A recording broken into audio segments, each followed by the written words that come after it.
خوشحالی گریه میکنه.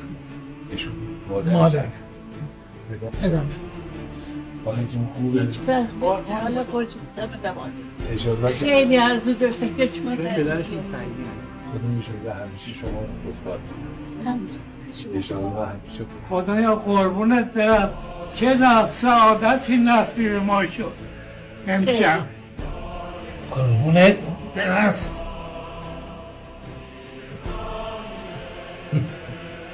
حاج آقا دیگه مریض نمیشم انشالله بخواد که هیچی نمیشه انشالله میفرمی فارسی بگیم خانم میگم اذیت نکن اذیت حاج آقا اذیت نکن دستش نگیر نه من گرفتم دستش از بس خوشم اومد از خیلی ممنون دستشون. مانته راست